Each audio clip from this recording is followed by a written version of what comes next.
అటువంటి కార్యక్రమం కూడా మనం చేసుకుంటూ ఉంటాం. దానికి ఇవాళ మనం చెప్పుకోబోయేటటువంటి విషయానికి కూడా కొంత సంబంధం ఉన్నది. ఇవాళ పర్వదినం కాబట్టి ఆ పర్వదినం గురించి కొంచెం క్లుప్తంగా తెలుసుకొని విషయంలో నిన్నటి వరకు శ్రీ సూక్తంలో మొదటి 4 మంత్రాలకి వ్యాఖ్యానం జరిగింది. ఇవాళ 5వ మంత్రం నుంచి యథాశక్తి సమయానుసరించి వ్యాఖ్యానం చేయడానికి ప్రయత్నిస్తాం. మొట్టమొదటి మనకి రక్షాబంధనం అనగానే అదేదో మామూలుగా లౌకికులు చేసుకునేటటువంటి ఒక పండుగ అని అనిపిస్తుంది. దానికి రకరకాల కథలు చెబుతూ ఉంటారు. కానీ అసలైనటువంటి విషయం చాలామందికి తెలియదు. ఏమిటి అంటే రక్షాబంధనం అనేది ఒక ధార్మికమైనటువంటి పండుగ. అంటే ధర్మశాస్త్రంలో చెప్పబడినటువంటి విషయమే రక్షాబంధనం. దాని అనుసరించే మనం ఈ పండుగని మనం జరుపుకుంటూ ఉన్నాం. దీనికి మూలం మనకి భవిష్య పురాణంలో కనిపిస్తూ ఉంటుంది. పాండవులు వనవాసంలో ఉన్నప్పుడు శ్రీకృష్ణుల వారు వారి దగ్గరికి వచ్చినప్పుడు వారు మాకేమైనా ఉపదేశించండి అంటే రకరకాల వ్రతాల గురించి చెప్తూ రక్షాబంధనాల గురించి కూడా వారు చెప్పారు. దాని కథ మనకి ఎట్లా ఉంది అంటే, బలి చక్రవర్తి చాలా కాలం పాటు ఇంద్రాదులని అంటే దేవతల మీద యుద్ధానికై దండెత్తి వారిని జయించలేకుండా ప్రతిసారి పరాభవితుడై అంటే ఓడిపోతూ ఉంటాడు.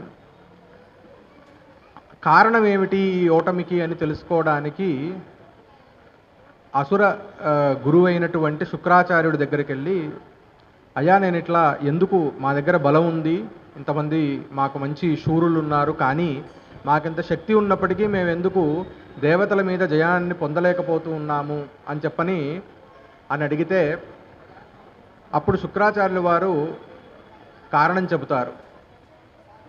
దేవతలు అంటే దేవతలకు అధిపతి అయినటువంటి ఇంద్రాది దేవతలందరికీ కూడా వాళ్ళు ఒక రక్ష చేత కాపాడబడుతూ ఉన్నారు, కాబట్టి వాళ్ళని నువ్వు జయించలేకపోతున్నావు అని.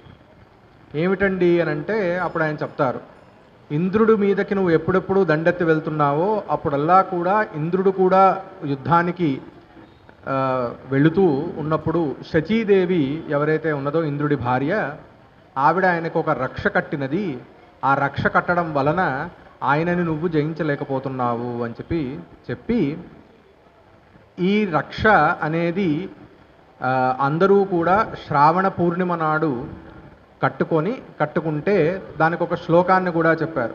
ఏనబద్ధో బలీరాజా దానవేంద్రో మహాబలః తేనత్వాం అనుబధ్నామి రక్షే మాచల అని. అంటే ఏ రక్ష కట్టడం వలననైతే బలిచక్రవర్తి బద్ధుడయ్యాడో, అంటే బలిచక్రవర్తి ఇంద్రాదులని జయించలేకపోతూ ఉన్నాడో అటువంటి రక్షని నేను నీకు కూడా కడుతున్నాను, ఓ రక్షాబంధనమా, ఈ వ్యక్తిని విడువకుము అని ఆ శ్లోకానికి అర్థం.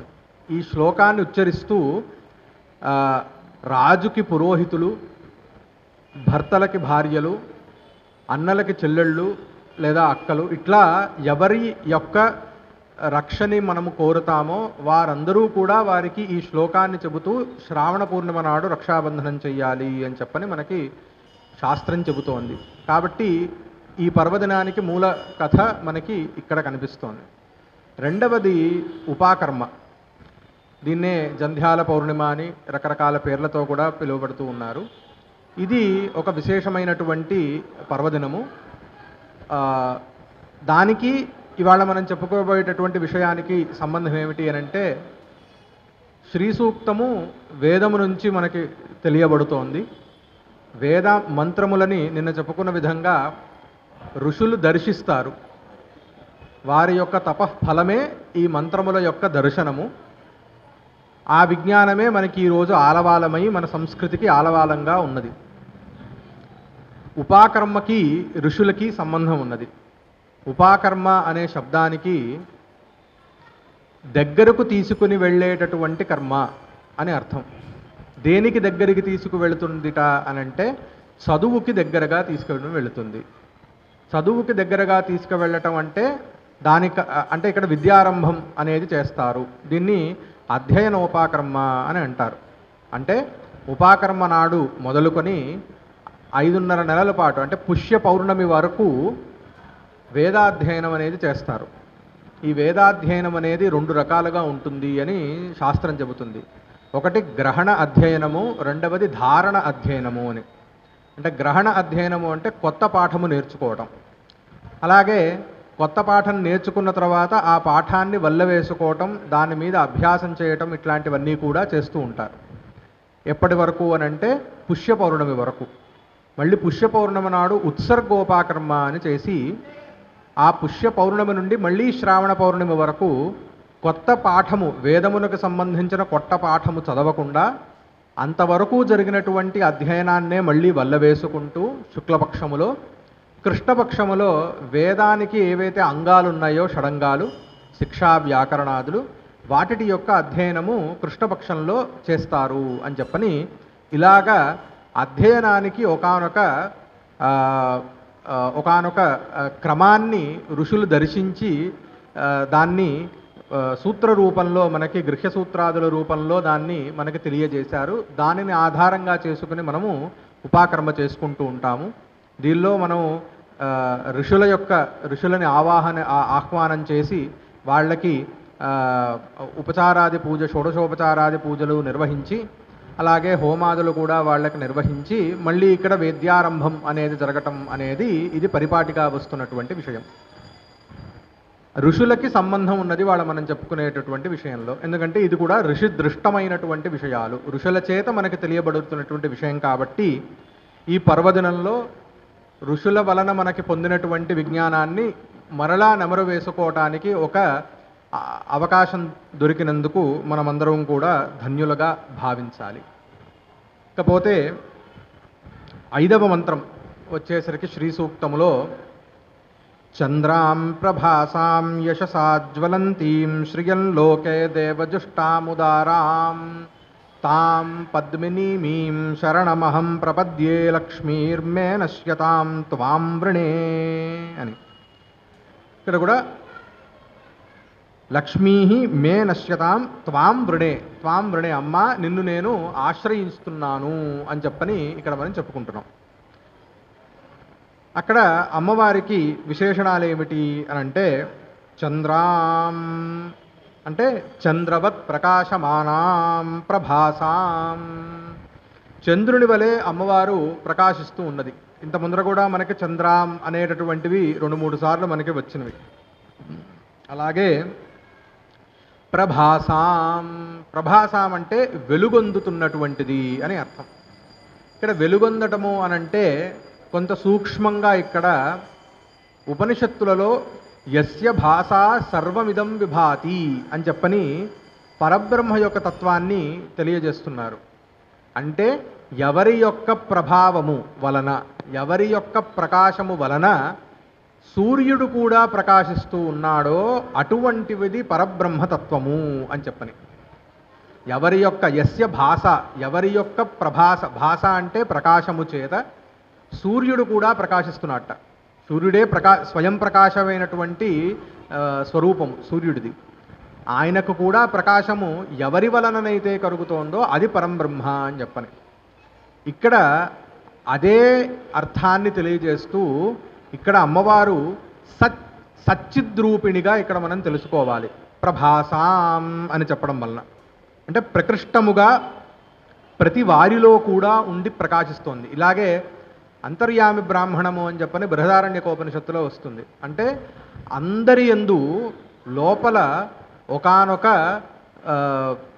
చేతన పదార్థం ఉండి అంతా ఈ అంటే ఇప్పుడు మనము దేని వలననైతే మనం పనిచేస్తున్నామో, దేని వలననైతే మనలో ఉన్నటువంటి ఇంద్రియాదులన్నీ కూడా పనిచేస్తున్నాయో దానిని అంతర్యామి అని మనం అంటూ ఉంటాం. ఆ అంతర్యామియే పరంబ్రహ్మతత్వం. ఇక్కడ ప్రభాసాం అనే దాని వలన కూడా అదే చెప్తున్నారు. అలాగే యశసా జ్వలంతీం అని చెప్పారు. అంటే యశసా కీర్త్యా జ్వలంతీం ప్రకాశమానాం అని చెప్తున్నారు భాష్యంలో. అంటే యశస్సు వలన, కీర్తి ప్రతిష్టల వలన వెలుగొందుతున్నటువంటి అమ్మవారట. యశస్సు కీర్తి వస్తుగత్యా యశస్సు అంటే కీర్తి, కీర్తి అంటే యశస్సు అనేటట్లుగా కూడా వాడుకలో ఉంది. అంటే ఎదుటివాళ్ళు మనల్ని కీర్తించడం అంటే ఏంటి? పొగడటం. మనము ఏ గుణగణాల వలనైతే లోకంలో ప్రసిద్ధులమవుతామో ఆ గుణాలను బట్టి జనాలు మనల్ని గుర్తుపెట్టుకుంటూ ఉంటారు. అది మనకి కలిగినటువంటి కీర్తిగా భావించాలి. ఇక్కడ కొంత సూక్ష్మంగా కొంతమంది పండితులు యశస్సుకి కీర్తికి ఉన్నటువంటి కొంచెం చిన్న వ్యత్యాసాన్ని కూడా సూక్ష్మంగా వాళ్ళు తెలియజేశారు కొన్ని గ్రంథాలలో. యశస్సు అంటే ఏమిటా అంటే, మనం ఒక గొప్ప కుటుంబంలో జన్మిస్తాము. మన పూర్వీకులకి ఏదో ఒక విషయమునందు ప్రావీణ్యము ఉండటం వలన వారి యొక్క సంతతిగా మనము ప్రసిద్ధులమై ఉంటాము. అంటే ప్రసిద్ధమైనటువంటి కుటుంబాలలో జన్మించినప్పుడు పూర్వీకుల యొక్క కీర్తియే మన యొక్క ఉనికికి కారణమవుతూ ఉంటుంది. ఎవరివయ్యా నువ్వు అంటే ఫలానా వారి కొడుకునండి, ఫలానా వారి మనవడినండి అని అంటే, ఓ వారు దేనికో ప్రసిద్ధులు, మహాపండితులనో లేకపోతే చాలా గొప్పవారనో దాతలుగానో లేకపోతే వ్యాపారవేత్తలుగానో లేకపోతే మంచి జ్ఞాన సంపద ఉన్నటువంటి వ్యక్తులుగానో వాళ్ళు ప్రసిద్ధులవుతారు లోకంలో. ఆ ప్రసిద్ధి కలిగినటువంటి వంశములో పుట్టినటువంటి వారు ఆ ప్రసిద్ధికి తగినట్టుగా శ్రమించి అదే విద్వత్తుని అదే ప్రావీణ్యమును కూడా సంపాదించి దానిని గనక ముందరికి తీసుకువెళుతూ ఉన్నట్లయితే దాన్ని యశస్సు అని. ఎవరైతే పూర్వము అంత ప్రసిద్ధమైనటువంటి పూర్వీకులు లేకపోయినప్పటికీ ఈ తరమునందు వారి యొక్క ప్రయత్నము వలన వారి యొక్క శ్రమ వలన వారికంటూ ఒక కీర్తి ఒక గొప్పతనం అనేది వాళ్ళకి ఇనుమడింపబడుతుంది. దాన్ని కీర్తిగా పరిగణించాలి అని చెప్పని కొంత సూక్ష్మంగా దాన్ని కొంత వివరణ చేసి ఉన్నారు కొన్ని చోట్ల. అలాగే ఇక్కడ యశసా జ్వలంతీం అని అంటే భాష్యంలో యశసా కీర్త్యా అని చెప్పడం వల్ల రెండు రకాలైనటువంటివి కూడా ఇక్కడ మనం తీసుకొని అటువంటి కీర్తి వలన ఐశ్వర్య సంపదౌదార్యాది ప్రయుక్త కీర్త్యా ప్రకాశమానం అంటే ఐశ్వర్యం అంటే నిన్న చెప్పుకున్నట్లుగా కేవలము ధనము మాత్రమే కాదు, అక్కడ పుత్రపౌత్రాదులు అవ్వచ్చు, పాడి పంట అవ్వచ్చు, రకరకాల యశస్సు అవ్వచ్చు, జ్ఞానము అవ్వచ్చు, ఇటువంటి అనేక రకములైనటువంటి ఐశ్వర్యములతో ప్రభాసిస్తూ ఉందిట అమ్మవారు. అంటే మనకున్నటువంటి కీర్తి కూడా అమ్మవారి స్వరూపమే అని ఇక్కడ అర్థం. అమ్మవారికి కీర్తి ఉండడం ఏమిటి అని అంటే కనుక అంతటా వ్యాపకురాలైనటువంటి అమ్మవారికి కీర్తి ఏమిటి అని అంటే, మనకి ఏదైతే కీర్తి ఉన్నదో, మనము ఏ విషయముల మీద అయితే మనము లోకములో ప్రసిద్ధులం అవుతామో అదంతా కూడా అమ్మవారి యొక్క స్వరూపంగానే ఇక్కడ భావించాలి అని చెప్పని అర్థం చేసుకోవాలి. యశసా జ్వలంతీం శ్రియం లోకే దేవజుష్టాముదారాం. అలాగే శ్రియం లోకే అంటే స్వర్లోకే అంటే స్వర్గలోకమునందు లక్ష్మీదేవిగా ఉన్నది ఆవిడ. దేవజుష్టాం ఇక్కడ కొంత విశేషం ఉన్నది. జుష్టాం అంటే కీర్తింపబడేది, పూజింపబడేది అని అర్థం. ఇంద్రాదుల చేత కూడా సేవింపబడేది, పూజింపబడేటటువంటిది అమ్మవారు అని చెప్పని దేవజుష్టాం.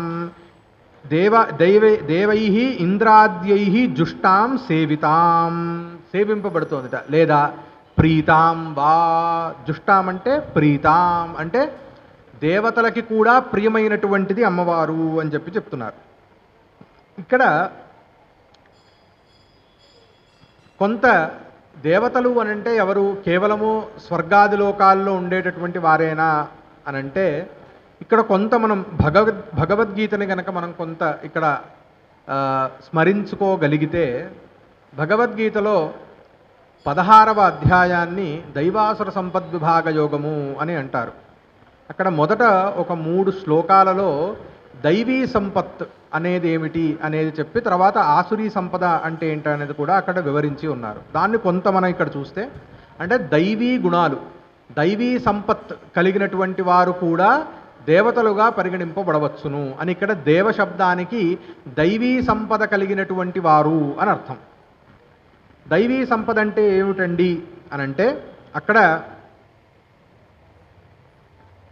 అభయం సత్వసంశుద్ధి జ్ఞానయోగవ్యవస్థితి దానం దమశ్చ యజ్ఞశ్చ స్వాధ్యాయస్తప ఆర్జవం అహింసా సత్యమక్రోధ త్యాగశాంతిరపైశునం దయాభూతేష్వలోలుప్త్వం మార్దవం హ్రీరచాపలం తేజ క్షమా ధృతిశౌచం అద్రోహో నాతిమానిత భవంతి సంపదం దైవీం అభిజాతస్య భారత అని చెప్పని 3 శ్లోకాలలో శ్రీకృష్ణుల వారు దైవీ సంపత్తు గురించి చెప్తారు. అక్కడ మొదట సంపద ఏమిటి అని అంటే అభయం అంటే గుణములు ఇవన్నీ కూడా.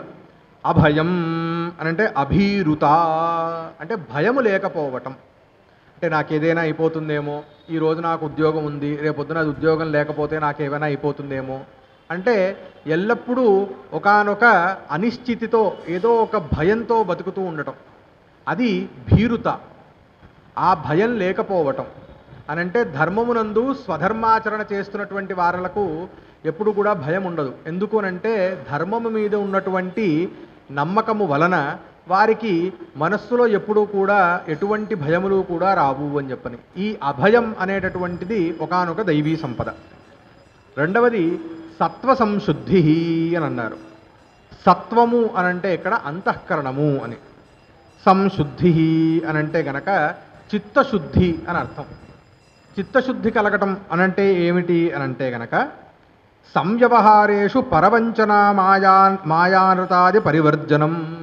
ఎవరితోనైతే మనము వ్యవహారం చేస్తూ ఉంటామో అంటే మనం సంసారంలో ఉన్నప్పుడు రకరకాల వాళ్ళతో మనము వ్యవహరిస్తూ ఉంటాము.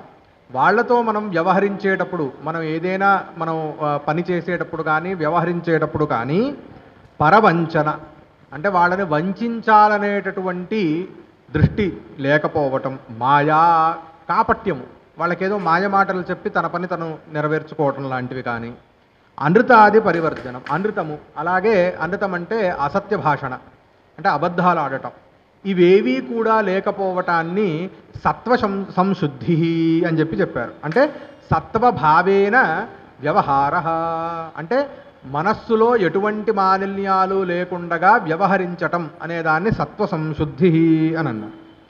అలాగే జ్ఞానయోగ వ్యవస్థితి. జ్ఞానయోగము అనంటే శాస్త్రత ఆచార్యతశ్చ ఆత్మాది పదార్థానాం అవగమః అవగతానాం ఇంద్రియాద్యుపసంహారేణ ఏకాగ్రతయా స్వాత్మ సంవేద్యతాపాదానం యోగః తయోః జ్ఞానయోగయోః వ్యవస్థితి వ్యవస్థాపనం తన్నిష్ఠత. జ్ఞానము అనంటే ఏమిటి అనంటే ఇక్కడ ఆత్మతత్వము అనేది చెప్తున్నారు. అంటే శాస్త్రము ద్వారా ఆచార్య ముఖత ఒక గురువుని ఆశ్రయించి కేవలము భౌతికమైనటువంటి విషయాలను కాకుండా భౌతిక విషయాలతో పాటుగా దానికంటే అంటే పారలౌకికమైనటువంటి విషయం ఏమిటి అనేటటువంటి జిజ్ఞాస కలిగి ఉండటం. ఇది చాలామందికి అవ్యక్తంగా ఏదో ఉంటుంది లోపల ఒక వెలితి. వ్యావహారికంగా వాళ్ళు చాలా సక్సెస్ఫుల్గా ఉంటూ ఉంటారు, చాలా వాళ్ళు ఉన్నత పదవుల్లో ఉంటుండవచ్చు, కానీ ఎక్కడో ఒక వెలితి, ఇదంతా బాగానే ఉంది కానీ ఏదో ఉన్నదే, నాకేదో కొంచెం ఏదో తెలియకుండా ఉన్నదే, ఎంత చేసినా కూడా సంతృప్తి కలగడం లేదు అని ఏదో ఒక సమయంలో మనిషికంటూ ఒక ఆ లోటు వెలితి అనేది తెలిసి తర్వాత ఇంకొంచెం సంస్కారం ఉన్నటువంటి వాళ్ళకి ఇంకొంచెం అసలు నేను ఎందుకు పుట్టాను, నాకు అసలు ఇదంతా ఏమిటి, అసలు ఇదంతా ఏదో పరిగెడుతూ ఉన్నటువంటి జీవితము, ఏది కూడా అదేదో ఒక లక్ష్యంగా భావించి దాన్ని పొందిన తర్వాత అదేమీ మనకేం సంతృప్తి ఇవ్వట్లేదు, ఇట్లాంటి కొంత చింతన మొదలైన తర్వాత అది దానికి సంబంధించిన సమాధానం ఎప్పుడూ కూడా ఒక గురువుని ఆశ్రయించి కాస్త ఆత్మతత్వాన్ని గురించినటువంటి కొంత వ్యవహారం కొంత సంశోధన చేసుకోగలిగితే కొంత సమాధానం అనేది మనస్సుకు కలుగుతుంది. ఇది ఇక్కడ జ్ఞానముగా చెప్పారు. ఆ జ్ఞానానికి తర్వాత యోగం అంటే ఏమిటి అని అంటే ఈ విషయాలన్నీ తెలిసిన తర్వాత ఉపరమణము అని అంటే ఏంటంటే లోకంతో సంసారంతో కొంత వ్యవహారాన్ని తగ్గించుకుంటూ ఉండటం. అంటే ఈ రోజులలో ఇది చాలా కష్టమైపోతుంది. వయస్సు మళ్ళినా సరే చాలామందికి సాంసారికమైనటువంటి బంధం నుంచి కొంత మనము బంధాన్ని తగ్గించుకుందాము అనేటటువంటి ఆలోచన రాకుండా ప్రస్తుతం ఉన్నటువంటి సమాజం ఉసిగొలుపుతూ ఉందన్నమాట. అంటే వయస్సు పెరిగిన కొద్దీ మన మనస్సు కానీ మన శరీరం కానీ దానికి ఉన్నటువంటి పటుత్వం తగ్గి మనం ఇంత ముందర యవ్వనావస్థలో ఉన్నప్పుడు చేయగలిగినటువంటి పనులు కానీ అంతటి సామర్థ్యం కానీ శరీరానికి ఉండదు, ఇంద్రియాలకు కూడా ఉండదు. కానీ మనస్సు అనేది మాత్రము ఎప్పుడూ ఉసిగొలుపుతూ ఉంటుంది. ఈ మనస్సును నియంత్రించుకోలేకపోవటం వలన ఇంద్రియాలని శరీరాన్ని మనం ప్రేరేపిస్తూ చాలా దాన్ని ఎగదోస్తూ ఉండడం వలన వయోవృద్ధులకి కూడా చాలా క్లేశాలు ఎక్కువ అవుతూ ఉంటాయన్నమాట. దానికి ఏమిటయ్యా పరిహారము అనంటే మనకి శాస్త్రాదులలో చెప్పినటువంటిది ఏమిటి అనంటే కాస్త వ్యవహారాన్ని తగ్గించుకుంటూ ఉండడం, కాస్త సమాజంతో కాస్త సంసారంతో కొంత సంబంధాన్ని కొంత నెమ్మదిగా కొంత తగ్గించుకుంటూ ఉంటే మన యొక్క శరీర సామర్థ్యానికి ఇంద్రియాల యొక్క సామర్థ్యానికి తగినట్టుగా వ్యవహరించుకోవటం. ఇది ఎక్కడ మొదలవుతుంది అనంటే తగ్గించుకోవటంతో మొదలవుతుంది.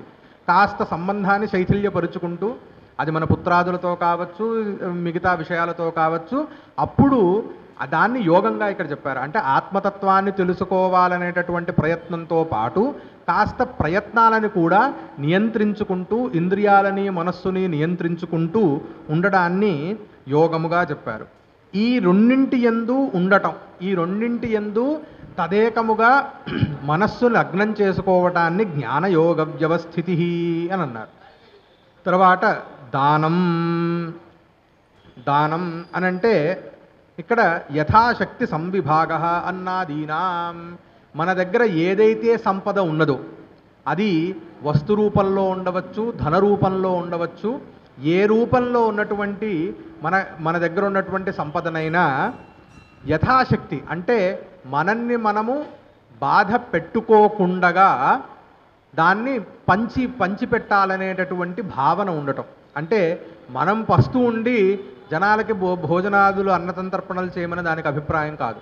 మనకి కావాల్సినటువంటి దాన్ని మనం చూసుకొని తరువాత కొంత ఏదైతే కొంత సరిపోతుంది ఇది నాకు అని మిగిలినటువంటిది ఉంటుందో దాన్ని అవసరమైన వాళ్ళు ఎవరున్నారు అని వాళ్ళని వెతికి వాళ్ళకి పంచి ఇవ్వటం అనేది దానంగా చెప్పారనమాట. ఇది చాలా కష్టం, చెప్పడానికి చాలా సులువుగా ఉంటుంది కాబట్టి. కానీ నాకు ఎంత సంపద నాకు చాలు అని అంటే మనకి భోజనం దగ్గర మితం తెలుస్తుంది, ఇంతకంటే నేను ఎక్కువ తినలేను అని చెప్పని నాకు కడుపు నిండిపోతుంది కాబట్టి.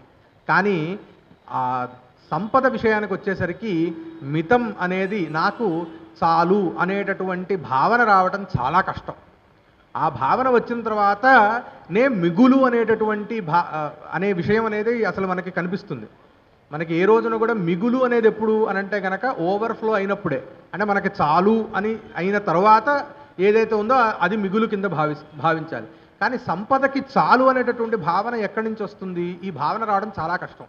అందుకనే ఈ దాన గుణం ఏదైతే ఉన్నదో పంచిపెట్టాలి, నాకున్నది చాలు, నాకు ఇక మిగిలినది నేను నలుగురికి అవసరమైన వాళ్ళకి పంచుతాను అనేటటువంటి బుద్ధి ఉండడం కూడా చాలా కష్టం. అందుకనే అది కూడా ఒకానొక దైవీ సంపత్తు. అలాగే దమము అనంటే మన బహిరింద్రియాలు ఏవైతే ఉన్నాయో, అంటే మనకి జ్ఞానేంద్రియాలు కర్మేంద్రియాలు ఏవైతే ఉన్నాయో వాటి యొక్క ఉపరమణము అని అంటే ఏమిటి? వాటి యొక్క వ్యాపారాన్ని తగ్గించుకోవటం. ఇందాక చెప్పుకున్నట్లుగానే వయస్సు పెరుగుతున్న కొద్దీ కొంత ఇంద్రియాలను నిగ్రహించుకునేటటువంటి మనస్సుని నిగ్రహించుకునేటటువంటి ప్రయత్నం చేయటం. దానిలో మొట్టమొదటిది ఏమిటి అని అంటే మనం మాట్లాడటాన్ని కొంత మితంగా మాట్లాడటం, తినేటటువంటి ఆహారాన్ని కొంత మితంగా తినటం, వినేటటువంటి విషయాలలో కూడా కొంత అనవసరమైన విషయాలు రాగానే దాని నుంచి కాస్త దూరంగా ఉండటం, ఇట్లా అనవసరంగా ఎవరి మీద చేయి చేసుకోకుండా ఉండటం, అలాగే అనవసరంగా కాళ్ళతో ఎవరినో తన్నడమో లేకపోతే ఏదో నేను వెళ్తాను ఇంకా దూరం నడుచుకుంటూ వెళ్తాను, ఇట్లా ఏదైనా అవ్వచ్చు. ఆయా ఇంద్రియాలకి ఉన్నటువంటి ఏవేవైతే వ్యాపారాలు ఉన్నాయో ఆ ఇంద్రియాల యొక్క వ్యాపారాన్ని నియంత్రించుకోవటాన్ని దమంగా మనం అర్థం చేసుకోవాలి. అలాగే దమశ్చ యజ్ఞశ్చ, యజ్ఞము అనంటే ఏమిటి అనంటే ఇక్కడ నిత్య కర్మలని యజ్ఞంగా ఇక్కడ మనం అర్థం చేసుకోవాలన్నమాట. అంటే మనము ఏ వర్ణ ఆశ్రమములకైతే సంబంధించిన వారలమో ఆయా వర్ణ ఆశ్రమములని ఆశ్రయించుకొని మనకు కొన్ని నిత్య కర్మలని మనకి ఉపదేశించారు. సంధ్యావందనాదులు అవ్వచ్చు, దేవతా పూజలు కావచ్చు, దేవతార్చనలు కావచ్చు, వ్రతాలు కావచ్చు, లేదా ఇటువంటి ఈ పర్వదినాలలో మనం ఆచరించుకునేటువంటి కర్మలు కావచ్చు. ఇవన్నీ కూడా ఏమిటి అంటే విహిత కర్మలు. విహితము అనంటే శాస్త్రము చేత చెప్పబడినటువంటివి, వేదము చేత చెప్పబడినటువంటి కర్మలు. ఇలా ఇవాళ రక్షాబంధనం అవ్వచ్చు, ఉపాకర్మ అవ్వచ్చు, నిన్నటి వరలక్ష్మీ వ్రతం అవ్వచ్చు. ఇట్లాంటివన్నిటినీ కూడా యథాశక్తి, అక్కడ కూడా యథాశక్తి అనేది చెప్పారు. ఏది కూడా ఇది చేయకపోతే నీకు ఇంకొకటి లేదు అనేటట్టుగా ఏ రోజున శాస్త్రం తెలియజేయదనమాట. కాబట్టి యథాశక్తి మనకి శ్రౌతాదులు కానీ, అగ్నిహోత్రాదులు కానీ, స్మార్తాదులైనటువంటి కర్మలు ఏవైతే దేవతా పూజనాదులు ఉన్నాయో అవన్నీ చేయటము. యజ్ఞశ్చ స్వాధ్యాయ, స్వాధ్యాయము అనంటే గనక నిరంతరము అధ్యయనశీలత, ఏదో ఒకటి కొత్త విషయాన్ని తెలుసుకుంటూ ఉండాలనేటటువంటి ప్రయత్నం చేయటం. తపః, తపస్సు అనంటే మనం అంటే ఇప్పుడు శరీరాన్ని నియంత్రించుకొని కొంతసేపు ఎక్కువసేపు ఉండి ధ్యానాదులు ఏవైతే ఉంటాయో వాటిని తపస్సుగా మనం తీసుకోవచ్చు. అలాగే ఆర్జవం, ఆర్జవం అంటే రుజుత. రుజుత అనంటే ఏంటి అనంటే ముక్కుసూటిగా అని చెప్పలేము, వక్రము లేకుండగా, అంటే మనం చేసేటటువంటి వ్యవహారంలో మనం ఆలోచించేటటువంటి తీరులో కానీ ఎటువంటి భావ వికారాలు లేకుండగా మనము తిన్నగా ఆలోచించటం. అంటే ఉన్నది ఉన్నట్టుగా, ఒకవేళ మనలో ఏదైనా లోపము ఉన్నట్లయితే ఆ లోపాన్ని కూడా అంగీకరించుకునేటట్టుగా. ఎదుటివారిలో కేవలము ఛిద్రాన్వేషణ చేయటం చాలా సులభం, వాళ్ళు అది లేదు వీళ్ళు ఇది లేదు అని. కానీ నాలో ఏముంది, నాలో ఏమీ లేదు. అలాగే ఎదుటివారిలో ఏదైనా మంచి ఉంటే దాన్ని ప్రశంసించగలడం. అలాగే ఏదైనా ఒకళ్ళతో ఒక వ్యవహారం, ఒక పని చేస్తున్నప్పుడు సిన్సియర్గా ఉండటం, దీన్ని ఆర్జవంగా చెప్పారు. అలాగే అహింస, అహింస అంటే పీడించకుండా ఉండటం. పీడించకుండా ఉండటం అంటే ఏమిటి? అనవసరంగా కొట్టడమో తిట్టడమో, వాళ్ళని ఏదో అంటే ఇది కేవలము కత్తి పొడిచి తీసుకొని పొడిస్తేనే హింస అని కాదు. ఒకడికి చెడు జరగాలని ఆలోచించినా కూడా హింసనే, అనవసరంగా. అలాగే ఒకడిని అనవసరంగా తిట్టడం, ఏ కారణము లేకుండగా కేవలము ఒకానొక గర్వంతోనో మదంతోనో ఒకడిని తిట్టడం. అలాగే దూషించడం, అనవసరమైన చెడు మాటలు మాట్లాడటం, ఇవన్నీ కూడా లేకుండా ఉండటాన్ని అహింస అంటే. ఎదుటివాడు నొచ్చుకున్నా సరే అది కూడా హింస కిందే భావించాలి. అలా కదా అని చెప్పని ఎదుటివాడు నొచ్చుకుంటున్నాడు కదా అని వాడు ఒకవేళ అధర్మాచరణ చేస్తూ ఉండి మనకి కీడు గనక చేస్తూ ఉన్నట్లయితే, అదేదో ఒక చెంపదెబ్బ కొడితే రెండో చెంప చూపించాలి అన్నారు, అది అహింస అని ఇక్కడ అర్థం కాదు. ధర్మహింస అని కూడా ఉంది. అహింస పరమో ధర్మ లాగా ధర్మహింస తథైవచ అని కూడా చెప్పారు. కాబట్టి అదేదో చేతకానితనాన్ని అహింసగా మనం ఇక్కడ భావించకూడదు. మనకి ఎదుటివాణ్ణి తిరిగి కొట్టేటటువంటి బలం ఉన్నప్పటికీ ఆ బలాన్ని కూడా విచక్షణతో పాటు ఉపయోగించటం. అది ఒకవేళ ధర్మానికి గనక హాని జరిగేటటువంటి పక్షమైతే ఎదుటివాణ్ణి హింసించడంలో కూడా తప్పు లేదు. కానీ ఆ విచక్షణ కలిగి ఉండి అనవసరంగా మనకున్నటువంటి బలాన్ని కానీ మనకున్నటువంటి తెలివిని కానీ ఉపయోగించి ఎదుటివాడికి నష్టం చేకూరేటట్టు చేయటాన్ని అది హింసగా భావించాలి. అటువంటి దృష్టి లేకపోవటం, అటువంటి ప్రవర్తన లేకపోవటం అహింస. అలాగే సత్యం, సత్యం అనంటే ఏమిటి అనంటే ఉన్నది ఉన్నట్టుగా మాట్లాడటం. ఆ ఉన్నది ఉన్నట్టుగా అనే దానికి కూడా కొంత శంకరాచార్యుల వారు అప్రియ అనృతవర్జితం యథాభూతార్థవచనం. అప్రియమైనటువంటిది అంటే సత్యము, ప్రియమైనటువంటి సత్యం అనేది చాలా కష్టం దొరకటం. అంటే హితం మనోహారిచ దుర్లభం వచః అని కిరాతార్జునులు చెప్తారనమాట. అంటే సత్యం చెప్పాలి, నిజం చెప్పాలి, కానీ నిజము వినసొంపుగా ఉండాలి అనేటటువంటి నిజము చాలా కఠినం, చాలా దుర్లభం అయినటువంటిది. ఎందుకు అని అంటే నిజం ఎప్పుడు కూడా కటువుగానే ఉంటుంది. అందుకని ఇక్కడ ఏం చెప్తున్నారు అంటే సత్యము అని అంటే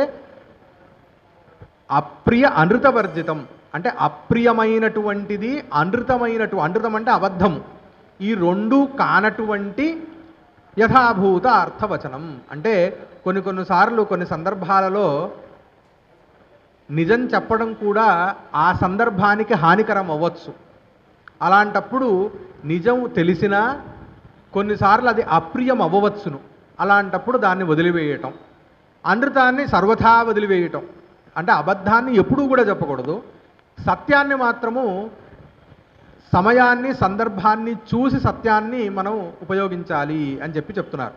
అంటే ఆ సత్యం గనక ఒకవేళ పూర్తిగా ఆ పరిస్థితిని విపరీతంగా తీసుకెళ్ళే దిశలో గనక ఉంటే దాన్ని కొంత నియంత్రించుకోవాలి అనే కూడా ఇక్కడ మనం అర్థం చేసుకోవాలి. అహింస సత్యం అక్రోధ. అక్రోధము అని అంటే క్రోధము లేకుండా ఉండటం. దానికి కూడా వివరణ చక్కగా శంకరాచార్యులు వారిస్తారు. పరైహి ఆకృష్టస్య అభిహతస్య వా ప్రాప్తస్య క్రోధస్య ఉపశమనం. ఒకవేళ పెద్దవాళ్ళు ఏదో తిట్టారు, ఏదో కారణం చేత పెద్దవాళ్ళు తిట్టారు. తిడితే చిన్నవాళ్ళకు మామూలుగా అంటే తక్కువ వయసులో అంటే కాస్త యవ్వనావస్థలో ఉన్న వాళ్ళకి వెంటనే కోపం వచ్చేస్తుంది, నన్ను ఇంత మాట అంటారా అని చెప్పని. అలాంటి ఒక ఉద్వేగభరితమైనటువంటి వాటిని నియంత్రించుకోగలగటం. అంటే క్రోధానికి కూడా సరి అయినటువంటి పాత్ర ఉండాలి. అంటే ఒకవేళ ఒకళ్ళ మీద మనం మన కోపాన్ని ప్రకటించాలి అని అంటే గనక ఆ ప్రకటించేటప్పుడు కూడా దానికి కూడా ఒక విలువ ఉండాలి. ఊరికే ఒకళ్ళ మీద ఎప్పుడు కూడా కోపాన్ని ప్రకటించకూడదు, ఆ కోపానికి విలువ ఉండదు. అటువంటి కోపము మన ఆలోచన శక్తిని తగ్గించేస్తుంది. ఆలోచన లేకుండా ఉన్నప్పుడే చాలాసార్లు కోపం వస్తుంది. అంటే ఒక ఇన్స్టెంట్ రియాక్షన్ కోపం అనేది. పరైహి ఆకృష్టస్య అభిహతస్యవ. ఏదైనా ఒక కారణం చేత, సరైన కారణం చేత ఒకవేళ పెద్దవాళ్ళు ఒక చిన్న దెబ్బ వేసినా సరే దాన్ని వాళ్ళని మళ్ళీ తిరిగి కొట్టడము ఇట్లాంటివి చేయకుండా ఉండడం. అంటే ఇక్కడ చాలా సున్నితంగా ఈ విషయాలు అర్థం చేసుకోవాలి. ఎవడో వచ్చి చచ్చేటట్టు కొడుతూ ఉన్నా సరే వాళ్ళ మీద కోపాన్ని ప్రకటించకూడదు అనేది ఇక్కడ చెప్పదలసినటువంటి విషయం కాదు. ఒకవేళ ఒకడు వచ్చి మనల్ని గనక చంపేటటువంటి పరిస్థితి ఉంటే మనల్ని మనం కాపాడుకోవాలి. కానీ ఆ పరిస్థితిని మనం సరైనటువంటి రీత్యా మనం దాన్ని అర్థం చేసుకోగలగాలి. మనం తిరిగి రిటాలియేషన్ మనది ఉండేటప్పుడు అది సరి అయినదా కాదా అనేటటువంటి విచక్షణతోనే మనం రిటాలియేట్ అవ్వాలి. కానీ ఎవడో వచ్చి నన్ను కొట్టాడు కాబట్టి నేను ఏమీ ఆలోచించుకోకుండా వాడిని మళ్ళీ తిరిగి కొడతాను అనేటటువంటిది ఉండకూడదు అని ఇక్కడ అక్రోధ అనే దాంతో చెప్తున్నారు అన్నమాట. త్యాగ. త్యాగము అని అంటే ఏంటంటే సన్యాసము అంటే ఇందాక చెప్పుకున్నట్టుగా ఒక వయస్సు మళ్ళిన తర్వాత చాలు, ఇది నాకు చాలు అని కొన్ని విషయాలన్నీ వదిలేసుకోవటాన్ని త్యాగంగా భావించాలి ఇక్కడ. అలాగే శాంతి. శాంతి అని అంటే ఏంటంటే అంతఃకరణస్య ఉపశమః అని అంటే మనస్సుని పరిమితంగా దాన్ని కొంచెం అది శాంతంగా ఉండేటట్టు ప్రయత్నించడం. అంటే చాలా విషయాలు సంసారం అన్న తర్వాత ఒడిదుడుకులు చాలా ఉంటూ ఉంటాయి. వాటిని ఒప్పుకుంటూనే దానికి మనం చెలించిపోకూడదు. చెలించిపోవటం అంటే ఏమిటి అని అంటే కనుక ఏదైనా మనకు ఒక బాధ కలిగితే డిప్రెషన్లోకి వెళ్ళిపోవటమో, ఏదైనా మనం ఏదైనా ఒక సక్సెస్గా మనం ఏదైనా ఒక మంచి విజయాన్ని కనుక పొందితే ఆ విజయంతో విర్రవీగిపోవటమో, ఇవన్నీ ఏమిటి అని అంటే కనుక ఆయా పరిస్థితులకి మనం లోబడి రియాక్ట్ అవ్వటం. అలాంటివి లేకుండగా మనకి సక్సెస్ వచ్చినా ఫెయిల్యూర్ వచ్చినా సరే మన మనస్సులో మాత్రము సమతౌల్యత అనేది కలిగి ఉండటాన్ని ఇక్కడ శాంతిగా పరిగణించాలి. అలాగే అపైశునం. అపిశునత పరస్మై పరరంధ్ర ప్రకటీకరణం పైశునం తదభావ అపైశునం. పైశునము అనంటే ఎదుటి వాళ్ళలో ఉన్నటువంటి లోపాన్ని వేలెత్తి చూపించడం. దీన్నే ఛిద్రాన్వేషణము అని అంటారు. ఛిద్రము అని అంటే రంధ్రం, ఒక రంధ్రం అన్నమాట. అంటే ఎదుటివాడిలో ఉన్నటువంటి లోటుపాట్లను ఎప్పుడూ కూడా చూపించడం. ఇది చాలా సహజంగా మనం చేసేటటువంటి పని. వాడేముంది, వాళ్ళలో ఆ లోపం ఉంది, వీళ్ళు ఈ లోపం ఉంది అని. ఎందుకంటే లోపం లేకుండా ఎవరు ఉండడు, ఎవరు కూడా 100% పర్ఫెక్ట్ అనేది ఎక్కడా కూడా ఉండదన్నమాట. ఇది ఇటువంటి రంధ్రాన్వేషణ చేసేటటువంటి స్వభావాన్ని పైశునము అని అంటారు. అది లేకుండా ఉండటాన్ని అపైశునం అని అన్నారు. అలాగే దయా అంటే కృప. ఎవరి అయితే దుఃఖితులు ఆర్తులు ఉన్నారో, ఎవరైతే దుఃఖంలో ఉన్నారో, ఎవరైతే చాలా ఆర్తిగా అంటే చాలా బాధపడుతూ ఉన్నారో వారి యందు ఒకానొక వాత్సల్య బుద్ధి కలిగి ఉండడం. అయ్యో పాపం, అయ్యో చాలా బాధపడుతున్నాడే అని చెప్పని మనలో ఒక ఆర్ద్రత ఏదైతే వస్తుందో అది దయ. ఆ దయ కలిగి ఉండటం. అలోలుప్తం అనంటే ఇంద్రియాణం విషయ సన్నిధౌ అవిక్రియ. అలోలుప్తం అనంటే మన ఇంద్రియాలకి ఉన్నటువంటి విషయాలు ఏమిటి అనంటే కళ్ళతో ఏం చూస్తాము అనంటే రంగుని చూస్తాము, నాలుకతో ఏమి మనం తెలుసుకుంటామంటే రసాన్ని అంటే టేస్ట్ని తెలుసుకుంటాము. అలాగే శ్రోత్రేంద్రియం చెవులతో మనము శబ్దాన్ని వింటాము, అలాగే మనం త్వగింద్రియంతో స్పర్శని మనం తెలుసుకుంటూ ఉంటాం. ఇట్లా ఒక్కొక్క ఇంద్రియానికి ఒక్కొక్క విషయం ఉన్నది. ఈ ఇంద్రియాలు విషయముల అధీనములలో ఉండకుండా, అంటే దీనికి ఒక చక్కని ఉదాహరణ ఏమిటి అని అంటే, మనం తిన్నాము, మనకు కడుపు నిండింది, మనకు కావాల్సినంత మనం తిన్నాం, కానీ ఈ పదార్థం ఇవాళ చాలా బాగుంది, ఆవకాయ, కొత్త ఆవకాయ చాలా బాగుంది అని చెప్పని ఇంకొక ముద్ద ఎక్కువ కలిపి తినడం. ఎందుకు అని అంటే ఆ రసం, ఆ జిక్వ, ఆ టేస్ట్నికి మనం లోబడి, అంటే మనం ఆ టేస్ట్ అధీనంలో ఉన్నాం, ఆ రస అధీనంలో మనం ఉన్నాం. మన అధీనంలో అది లేదు. నాకు ఎంత కావాలో అంత తిన వస్తుగత్య ఏం చెప్పింది ఆయుర్వేద శాస్త్రంలో అంటే, కడుపుకి 3 వంతులే తినమన్నారు, ఒక పావు వంతు వదిలేయమని చెప్పారు. ఈ రోజులో మనకి చెప్తున్నది కూడా అదే ఒక రకంగా. అది లేకుండా కడుపు నిండా తినేసిన తర్వాత కూడా ఇదేదో స్వీట్ బాగుంది, అదేదో ఇంకొకటి ఏదో బాగుంది అని చెప్పని ఇంకొంచెం ఎక్కువ తినడం. ఇది ఒక ఉదాహరణ. ఇదేంటి, రసం అంటే టేస్ట్కి సంబంధించిన విషయంలో తీసుకుంటే, రుచికి సంబంధించిన విషయాల్లో ఇది బాగా మనకు అర్థమవుతుంది. అలాగే మనకి కళ్ళు నొప్పి పుడుతూ ఉంటాయి. ఈ రోజున ఇన్స్టాగ్రామ్ చూస్తూ ఉంటారు పిల్లలు, దానిలో నిద్ర వస్తూ ఉంటుంది, కళ్ళు మండుతూ ఉంటాయి, ఒక పక్కన ఆవలింతలు వస్తూ ఉంటాయి, కానీ ఆ పైకి అంటూనే ఉంటారు. ఎందుకు అని అంటే కనుక అది ఆ ఇంద్రియాలు వాటికి కట్టుబడి ఉన్నాయి. ఆ మనస్సు మన అధీనంలో. అసలుకైతే నిద్రపోవాలి అని తెలుసు, వాళ్ళే మళ్ళీ రాస్తారు ఏంటి, రోజుకి 8 గంటలు నిద్రపోవటం అనేది ఆరోగ్యానికి చాలా మంచిది, దాని మీద రీల్ కూడా చేస్తారు. కానీ వాళ్ళు మాత్రం రోజు 2 అయ్యేసరికి కానీ నిద్రపోరు, అర్ధరాత్రి మళ్ళీ పొద్దున్నే లేచి మళ్ళీ పరిగెత్తాలి, మళ్ళీ దానివల్ల చాలా ఇబ్బందులు పడుతూ ఉంటారు. ఇది కూడా ఒక రకమైనటువంటి లోలుపత, దీన్నే లోలుప్త్వము అని అంటారు. ఇది లేకుండా ఉండటం అంటే, ఎక్కడ ఏ ఇంద్రియానికి ఏ పరిమితి ఉన్నదో అది తెలుసుకొని, ఏదైతే తనకి హితమో అది తెలుసుకొని దానికి తగ్గట్టుగా ఇంద్రియాలని నియంత్రణ చేసుకుంటూ ఉండగలగటం, ఇది అలోలుప్త్వం. అలాగే మార్దవము అని అంటే మృదువుగా ఉండటం, అంటే అక్రౌర్యము, క్రూరంగా. అంటే దీన్ని ఒక రకంగా చెప్పాలంటే వ్యవహారంలో మోటు అనే శబ్దాన్ని మనం తెలుగులో వాడుతున్నాం. మోటు లేకుండా కాస్త సౌశీల్యంగా ఉండడం. కాస్త ఏంటి అంటే, కాస్త మాట్లాడేటప్పుడు ఎంచుకునేటటువంటి పదాలు కూడా మరీ వికారం పుట్టించేటటువంటి పదాలు కాకుండా కాస్త సౌకుమార్యంగా ఉన్నటువంటి పదాలు కానీ, అలాగే ఇట్లా అంటే మన వేష భాషలు అన్నీ కూడా మన యొక్క ఏంటది వ్యక్తిత్వాన్ని ప్రతిఫలిస్తూ ఉంటాయి. మనం వేసుకునేటటువంటి బట్టలు కూడా మన యొక్క వ్యక్తిత్వాన్ని తెలియజేస్తాయి. మనం ఎంచుకునేటటువంటి రంగులు, మనం ఎంచుకునేటటువంటి భాష, మనం భాషలో ఎంచుకునేటటువంటి శబ్దాలు కూడా మన యొక్క మానసిక స్థితిని తెలియజేస్తుంటాయి. మనం రాసేటటువంటి తీరు, చేతి వ్రాత కానీ, ఇట్లాంటివి అన్నీ కూడా మన యొక్క వ్యక్తిత్వం యొక్క ప్రతిఫలనాలు. ఇవన్నీ కూడా వాటిట్లో సౌకుమార్యం ఉండటం అనేది మార్దవం. అలాగే హ్రీహి అంటే లజ్జ, అంటే సిగ్గు అంటే ఏంటి, ఏదో బిడియంగా ఉండడం అనే అర్థం కాదు. అంటే కొంత నలుగురిలో అయ్యో ఇది చేస్తే బాగుండదేమో అని ఒక వివేకం ఉండటం.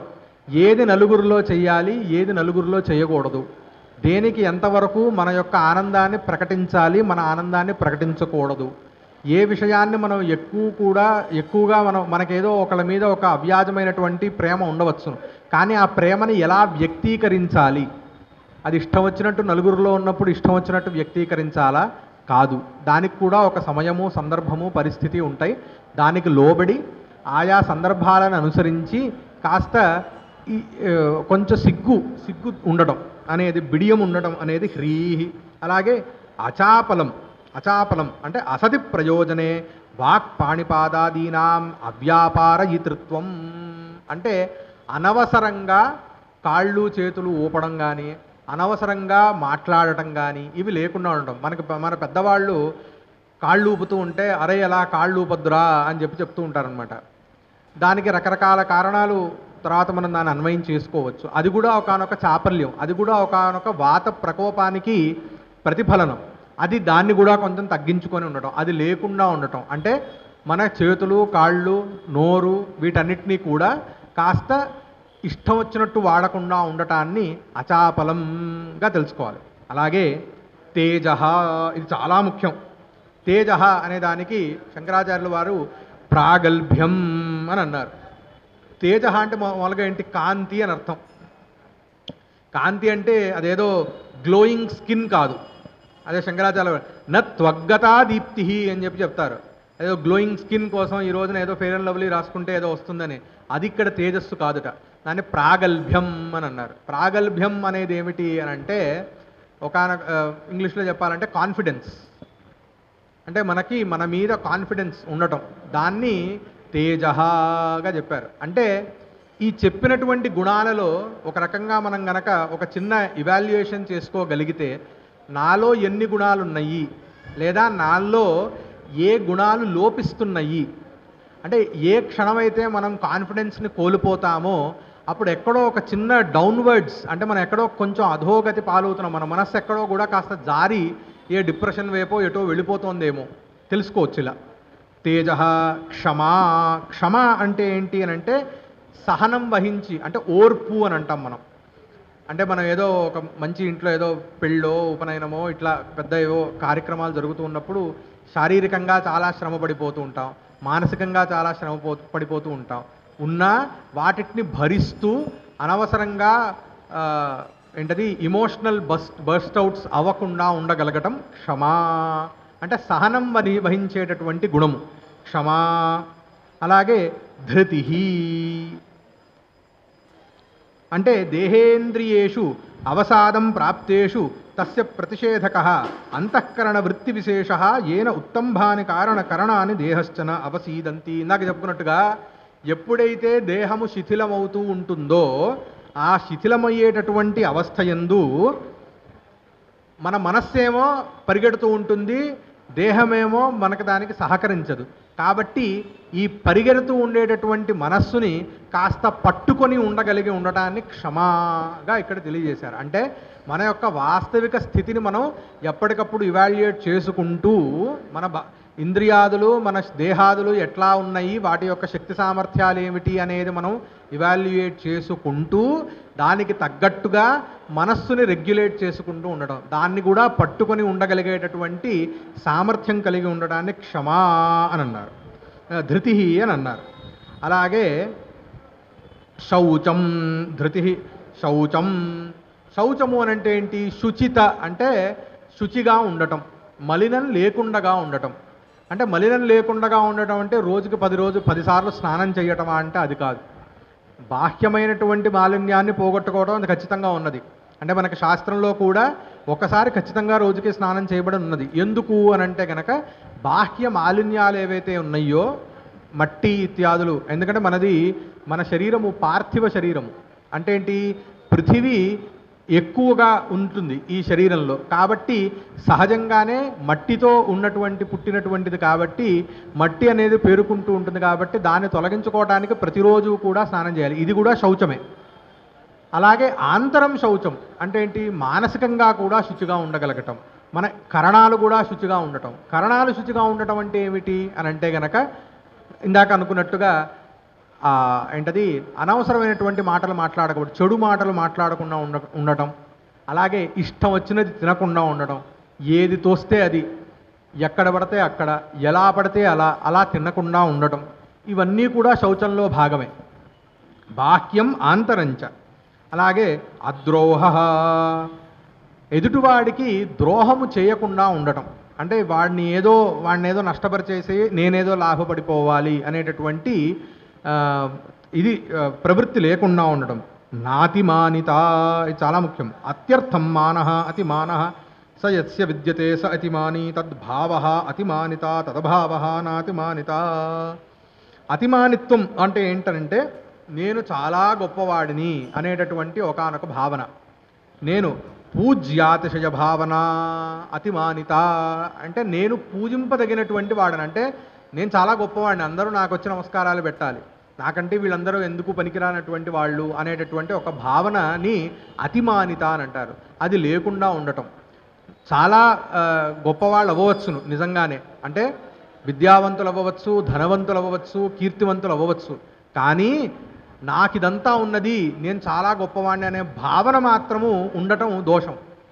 వాళ్ళకి ఎంతైనా ఏదైనా ఉండవచ్చు, కానీ నేను చాలా గొప్పవాడిని అనే భావన గనక ఉంటే ఎన్ని మిగతా గుణాలున్నా కూడా అవి కూడా పనికిరావు. కాబట్టి ఈ అతిమానిత్వం లేకపోవటం, నాతిమానిత. వీటన్నింటినీ కలిపి ఇవి దైవీ సంపత్తులు. ఇవన్నిటినీ కలిపితే దైవీ సంపత్తులు అని అంటారు. ఈ దైవీ సంపత్తులు కలిగినటువంటి వాళ్ళని కూడా దేవశబ్దంతో మనం ప్రయోగం చేయొచ్చు. కాబట్టి ఇక్కడ దేవజుష్టాం అనంటే ఈ దైవీ సంపద కలిగినటువంటి వారి చేత కూడా సేవింపబడేటటువంటి దేవత అని అర్థం, దేవజుష్టాం.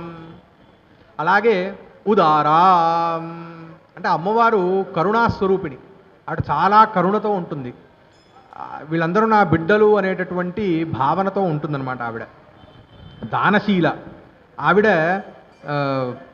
ఆవిడ ఎప్పుడూ కూడా అన్నీ ఇవ్వాలనే కోరుతూ ఉంటుంది. ఆవిడ మనం అడగకుండానే, మనం మొదటి మంత్రంలో చెప్పుకున్నట్టు హిరణ్యవర్ణామనంటే ఏమిటి అనంటే తేజోరూపమయమైనటువంటిది, సూర్యమండల రూపంలో ఉన్నటువంటి దేవత అని చెప్పుకున్నాం. మనం అడగకుండానే మనకి సూర్యుడి రూపంలో, సూర్యుడి కిరణాల రూపంలో అమ్మ మనని అనుగ్రహిస్తూ మనకి సస్యాదులు చేకూరేటట్టు ఆవిడ కారణభూతురాలు అవుతోంది. నిన్న అదే చెప్పుకున్నాం. హరిణీం సువర్ణాం. హరిణీం అనే శబ్దానికి కూడా ఏంటి, పచ్చదనంతో మనల్ని అనుగ్రహిస్తోంది. చంద్రాం మళ్ళీ ఆర్ద్రంగా జలరూపంలో అమ్మవారు మనల్ని అనుగ్రహిస్తూ ఉన్నది అని. ఈవిడన్నీ కూడా మనం అడిగితే ఆవిడిస్తోందా అనంటే లేదు, మనం అడగకుండానే ఆవిడిస్తోంది. ఎందుకు అనంటే మన మీద ఉన్నటువంటి వాత్సల్యము. అమ్మ ఎప్పుడూ కూడా ఏంటి, అడిగితే అమ్మైనా అన్నం పెట్టదు అనే సామెత ఉన్నప్పటికీ అది మనం చాలా తక్కువగా చూస్తుంటాం. అమ్మే ఎప్పుడూ పిల్లల వెంట పడుతూ అరే తినరానాయనా అని చెప్పి వెంట పడుతూ ఉంటుంది. అది అమ్మవారి యొక్క స్వభావం, ఉదారశీలత. అలాగే ఇక్కడ దీనికి మనం ఒక చిన్న శ్లోకం స్మరించుకోవచ్చు. ఇది మనకి సౌందర్యలహరి నుంచి ఒక శ్లోకం ఉన్నది, చాలా చక్కటి శ్లోకం. భవానిత్వం దాసే మయి వితర దృష్టిం సకరుణాం ఇతి స్తోతుం వాంఛన్ కథయతి భవానిత్వమితి యః తదైవత్వం తస్మై దిశసి నిజ సాయుజ్య పదవీం ముకుంద బ్రహ్మేంద్ర స్ఫుట మకుట నీరాజిత పదాం అని చెప్పని. అంటే ఏమిటా అంటే అమ్మవారి యొక్క కరుణ ఎట్లాంటిది అని అంటే, ఒక భక్తుడు వెళ్ళి ఈ మాట చెప్పాలనుకుంటున్నాట. భవానిత్వం దాసే మయి వితర దృష్టిం సకరుణాం. ఓ భవాని, ఓ అమ్మవారు, ఓ అమ్మ, దాసే మయి వితర దృష్టిం సకరుణాం. దాసుడని నీ బిడ్డనైనటువంటి నా యందు నీ కరుణాపూర్ణములైనటువంటి దృష్టిని మరల్చు తల్లి అని అడుగుదాం అనుకుంటున్నట్ట. ఆయన మనస్సులో ఉంది ఈ భావన, ఇంకా అది బయటికి అనలేదు ఆయన. ఆ భక్తుడు వెళ్ళి అమ్మా నీ కరుణా కటాక్షాలు నా యందు ప్రసరింపచేయు అని అమ్మవారిని వేడుకుందామని చెప్పి వెళ్ళాట. వెళ్ళి ఇతి స్తోతుం వాంఛన్, ఇలా అమ్మవారిని స్తోత్రం చెయ్యాలి అని కోరుకుంటూ కథయతి భవాని త్వమితి యః. ఆయన ఇంకా పూర్తి చేయలేదు ఆ వాక్యాన్ని. ఓ అమ్మా నువ్వు అని మాత్రమే అన్నట్టు ఆయన. భవాని త్వమితి కథయతి. ఆయన అనుకున్నది, ఆయన చెప్పాలనుకుంది ఏంటి, భవానిత్వం దాసేమయి వితర దృష్టిం సకరుణాం అని మొత్తం చెప్పాలనుకున్నాడు. ఆ మొత్తం చెప్పకుండా భవానిత్వం అని మాత్రమే అన్నట్ట. ఆయన ఇంకా పూర్తి చేయలేదు. ఆయన నోట్లోని మాటని, ఇంకా భావనని, మనస్సులో ఉన్నటువంటి భావనని ఇంకా వాగ్రూపంలో, శబ్దరూపంలో ఇంకా అమ్మవారికి ఆయన ఇంకా తెలియచేయలేదుట. తెలియచేయకుండానే తదైవత్వం తస్మై దిశసి, ఇంకా ఆ భక్తుడు ఇంకా తన కోరికని వెళ్ళబుచ్చకుండానే మొత్తం అంతా కూడా ఇచ్చేస్తున్నదిట. ఆవిడ ఏమిస్తోంది, నిజ సాయుజ్య పదవి. ఆయనకి చాలా గొప్ప స్థానాన్ని, గొప్ప కీర్తిని, గొప్ప యశస్సుని కూడా ఇచ్చేస్తుంట. అది ఎట్లాంటిది అంటే ముకుంద బ్రహ్మేంద్ర స్ఫుట మకుట నీరాజిత పదాం. అంటే బ్రహ్మేంద్రాది దేవతల చేత కూడా పూజింపబడేటటువంటి స్థానాన్ని నువ్వు ఇచ్చేస్తున్నావు అని చెప్పని అమ్మవారి యొక్క కరుణాపూర్ణమైనటువంటి స్వరూపాన్ని ఈ శ్లోకంలో శంకరాచార్యుల వారు చాలా చక్కగా మనకి తెలియజేశారనమాట. అటువంటి అంత గొప్ప ఉదార స్వభావము కలిగినటువంటిది అమ్మవారు, ఉదారాం అని చెప్పని.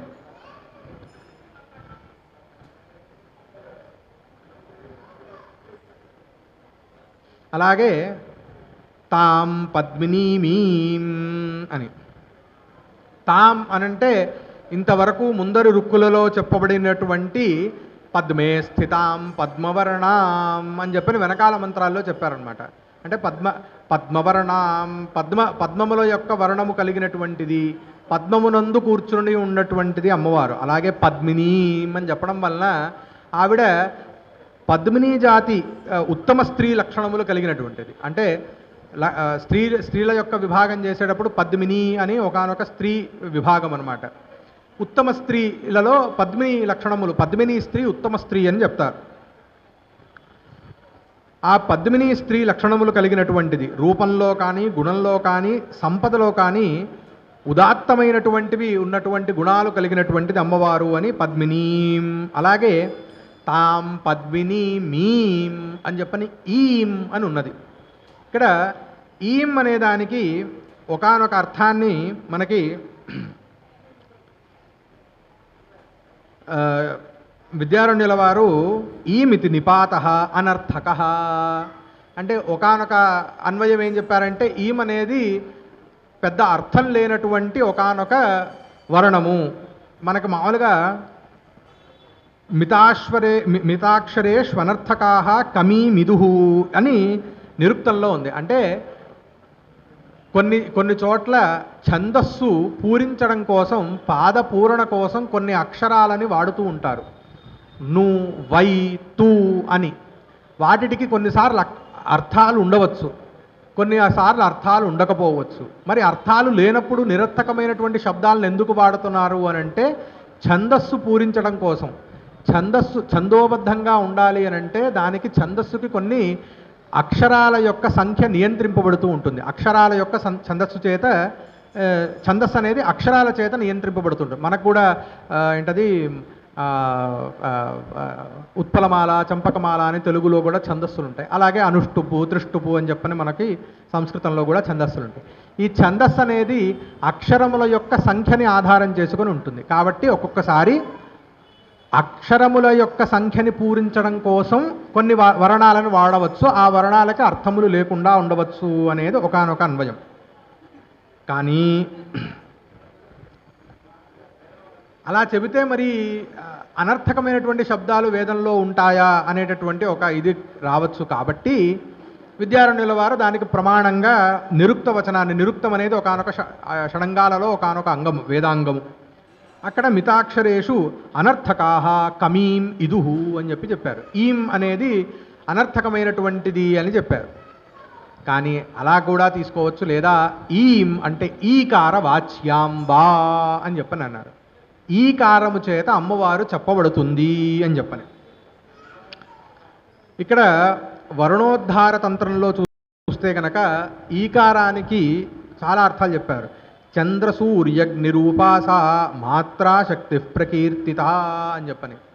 ఈకారానికి చంద్రసూర్యగ్నిలు కూడా అర్థములు అవుతాయి అని చెప్పని. మనం గనక కొంచెం స్మరించుకోగలిగితే చంద్రస్వరూపిణిగా, సూర్యస్వరూపిణిగా, అగ్నిస్వరూపిణిగా కూడా మన అమ్మవారిని ముందరున్నటువంటి మంత్రాలలో వ్యాఖ్యానించుకున్నాం అన్నమాట. కాబట్టి ఈం అనే శబ్దము చేత అమ్మవారే తెలియబడుతున్నది. దీనిలో ఉన్నటువంటి రహస్యం ఏమిటి అనంటే గనక ఈం అనేటటువంటి వర్ణము వికాసాన్ని తెలియజేస్తూ ఉంటుంది. ఈ సంకోచ వ్యాకోచాత్మకమైనటువంటిది ఈ జగత్తు. అంటే మనకి టైం సైకిల్, మనకి సృష్టి అనేది ఏదైతే ఉన్నదో అది లీనియర్ కాదు. అంటే ఒక చోట మొదలయ్యి అక్కడి నుంచి ఇలా వెళ్తోంది అని చెప్పని మనకి సంప్రదాయంలో అలా కాలము యొక్క గణన అలా చేయరు. మనకి సమయం అనేది, అంటే కాలం అనేది పునరావృత్తమయ్యేటటువంటిది, సైక్లికల్ అన్నమాట. అంటే మళ్ళీ మళ్ళీ వస్తూ ఉంటుంది. అందుకనే మనకి సంసారం అనేది అనాదిగా మనకి తెలియబడుతూ ఉంటుంది. అలాగే మనకి సృష్టి, స్థితి, లయ, మళ్ళీ పునఃసృష్టి. అందుకనే మనకి మహాప్రళయము, అవాంతర ప్రళయము అని చెప్పని, నిత్య ప్రళయము అని చెప్పని, ఇట్లా ప్రళయం అనేది కూడా నానా విధాలుగా చెప్పబడుతూ, అంటే నశించిపోవటం, మళ్ళీ పుట్టడం అనేటటువంటిది ఎప్పుడూ జరుగుతూ ఉంటుంది. కాబట్టి ఈ జగత్ అనేది సంకోచిస్తూ ఉంటుంది, బ్రహ్మ పదార్థ రూపంలోకి వెళ్ళిపోతూ ఉంటుంది లయావస్థలో. మళ్ళీ బ్రహ్మ పదార్థం నుంచే తస్మాదాత్మనాకాశ సంభూత అని చెప్పిన రీత్యా మళ్ళీ అక్కడి నుంచే మళ్ళీ పుట్టుకొని కూడా వస్తూ ఉంటుంది. ఇక్కడ ఈ వ్యాకోచం అంటే ఏంటి? బ్రహ్మ పదార్థ స్వరూపంగా ఉన్నటువంటిది జగద్రూపంలో పరిణమించాలంటే అంటే అక్కడ శక్తి యొక్క ఆవశ్యకత ఉండాలి. ఎందుకనంటే పరబ్రహ్మని కూటస్థ అని అంటారు. పరబ్రహ్మ కూటస్థుడు అంటే ఇనుప ముద్ద లాంటిది వాడు. పరబ్రహ్మతత్వం ఎట్లాంటిదంటే ఇనుప ముద్ద లాంటిది. అంటే మనం గనక ఈ ఐరన్ వర్క్స్ చేసే వాళ్ళ దగ్గరికి వెళ్తే వాళ్ళ దగ్గర ఒక లోహపు ముద్ద ఉంటుంది. దాని మీద పెట్టి మిగతా ఇనుముకు సంబంధించిన వస్తువులని వంకరలు తీయటం కానీ వంకరగా చేయటం కానీ వాళ్ళు చేస్తూ ఉంటారు. ఎన్నిసార్లు కొట్టినా దానిపై పెట్టినటువంటి వస్తువు మారుతుందేమో కానీ ఆ కింద ఉన్నటువంటి ఇనుప ముద్ద మాత్రం ఎటువంటి చలనం లేకుండా అలాగే ఉంటుంది. కూటస్థ అచలః, అట్లాంటి స్వరూపం పరబ్రహ్మతత్వం. మరి అట్లాంటి స్వరూపము ఎలా ఈ జగద్రూపంలో పరిణమిస్తుంది అని అంటే శక్తి యొక్క సంబంధం ఉంటేనే అని. ఈ శక్తి ఏమిటి అని అంటే మాయా అని ఒక దర్శన రీత్యా, లేదు శక్తి అంటే అమ్మవారే అని చెప్పని కాశ్మీర శైవాదులు కానీ కాశ్మీర దర్శనంలో కానీ అలాగే శాక్తతంత్రంలో కానీ మనం చూస్తే శక్తి అంటే అమ్మవారు అని. ఇక్కడ ఈ వ్యాకోచము జరగాలి అని అంటే శక్తి యొక్క సంపర్కం కావాలి. ఆ శక్తి యొక్క స్వరూపమే ఈం అనేటటువంటి వర్ణంతో తెలియబడుతోంది అని చెప్తున్నారనమాట. అందుకనే మనం చూస్తే గనక అమ్మవారికి సంబంధించిన బీజాక్షరాలన్నీ కూడా ఈకారాంతాలు ఈమంతాలుగా ఉంటాయి. శ్రీం హ్రీం క్లీం అని చెప్పని ఈమంతాలుగా మనకి ఉంటాయన్నమాట. అందుకని ఇక్కడ తాం పద్మినీం ఈం శరణమహం ప్రపద్యే, ఇటువంటి అంటే ఎవరైతే చంద్రస్వరూపిణిగా ప్రభాస అంటే అగ్నిలాగా వెలుగొందుతుందో, అలాగే దేవతాదుల చేత ఎవరైతే పూజింపబడుతోందో, లేదా దైవీ సంపత్తు కలిగిన వారి చేత పూజింపబడుతూ ఉన్నదో, అలాగే పరమ ఉదాత్త స్వరూపురాలు ఎవరైతే ఉన్నదో, అలాగే పద్మిని స్త్రీ లక్షణాలు ఎవరైతే కలిగి ఉన్నదో, వ్యాకోచానికి ఈ జగత్తు వ్యాకోచించడానికి జగద్రూపంలో పరిణమించడానికి పరబ్రహ్మ ఎవరైతే మూలభూతమైనటువంటి కారణరూపురాలుగా ఉంటుందో అటువంటి ఈ తల్లిని నేను శరణం ప్రపద్యే, శరణు పొందుతున్నాను అని.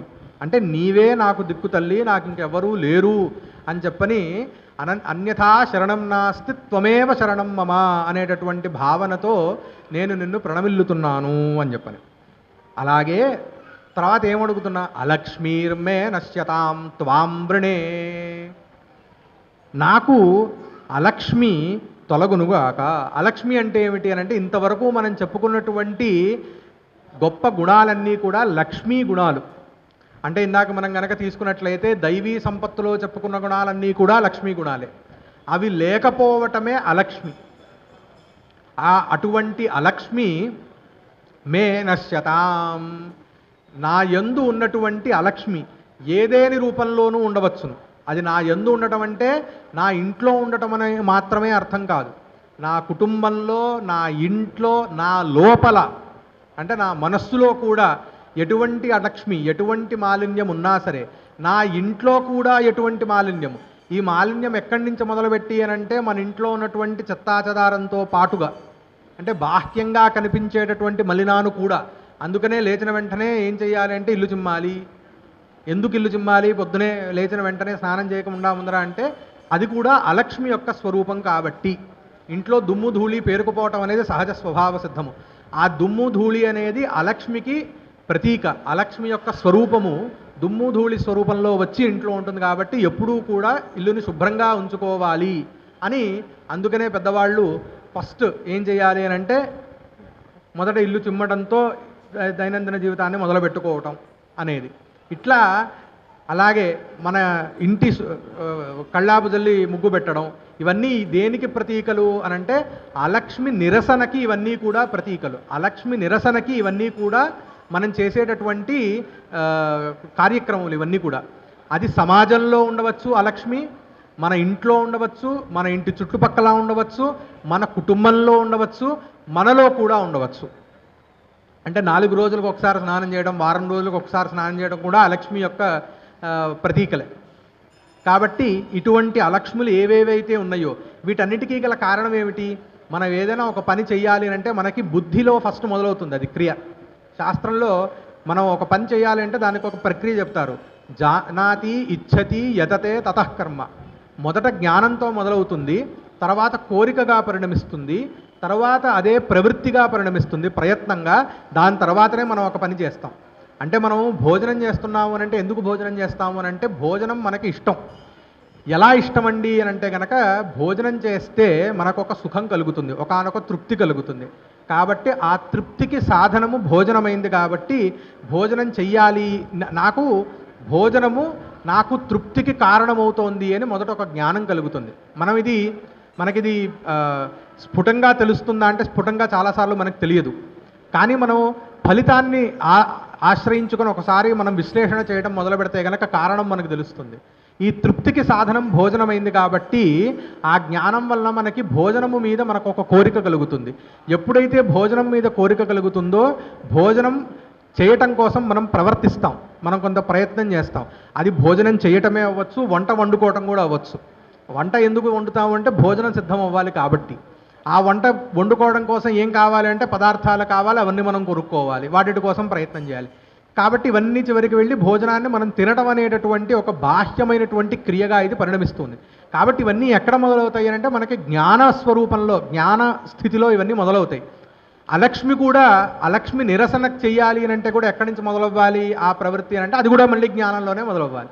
కాబట్టి అమ్మవారే జ్ఞానస్వరూపిణిగా మన యందు అలక్ష్మి తొలగడానికి కారణభూతురాలయ్యి, అది మనం అలక్ష్మి ఏ రూపంలో ఉన్నటువంటి అలక్ష్మి అయినా సరే, అది బాహ్య రూపంలో ఉన్నటువంటిదైనా సరే, మన మనస్సులో ఉన్నటువంటి మాలిన్యమైనా సరే, ఇవన్నీ తొలగాలి అని అంటే మనం మన యందు ఒక ప్రవృత్తి కలగాలి, ఒక ఇచ్ఛ కలగాలి. అరే నాలో ఈ లోపం ఉన్నది, ఈ లోపం తొలగడం కోసం నేను ప్రయత్నించాలి, నేను దీన్ని తొలగడం ఇవన్నీ ఎక్కడి నుంచి మొదలవుతాయి? జ్ఞానంతో పుట్టుకొని వస్తాయి. అందుకని ఆ జ్ఞానస్వరూపిణి అయినటువంటి ఆ తల్లి నాలో ఉన్నటువంటి, నా చుట్టుపక్కల ఉన్నటువంటి అలక్ష్మిని తొలగించాలి అని చెప్పని నేను త్వాంబృణే అలక్ష్మీర్మే నశ్యతాం, అందుకని నేను నిన్ను ఆశ్రయిస్తున్నాను.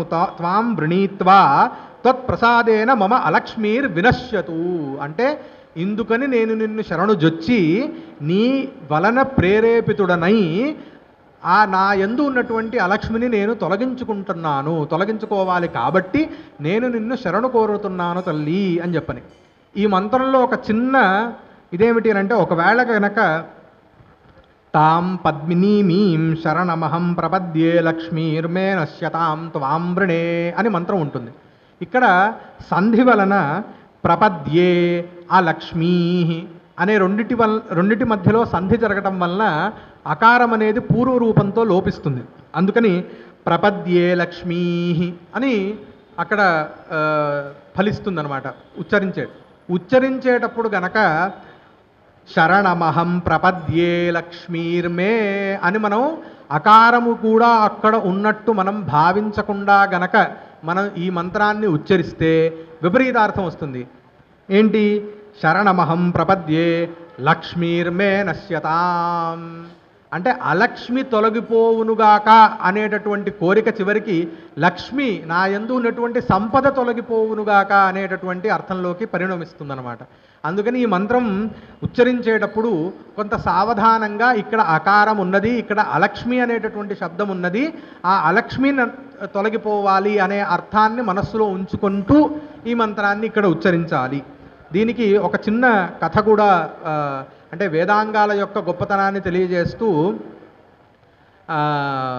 ఒక కథ చెప్తారు. వృత్రాసురుడు ఎవరైతే ఉన్నాడో వృత్రాసురుడిని ఇంద్రుడు చంపాడనమాట. వృత్రాసురుడు చాలా లోకకంటకుడుగా ఉంటూ తన యొక్క బలాన్ని పెంచుకోవడం కోసం ఆయన యజ్ఞం చేస్తాడు.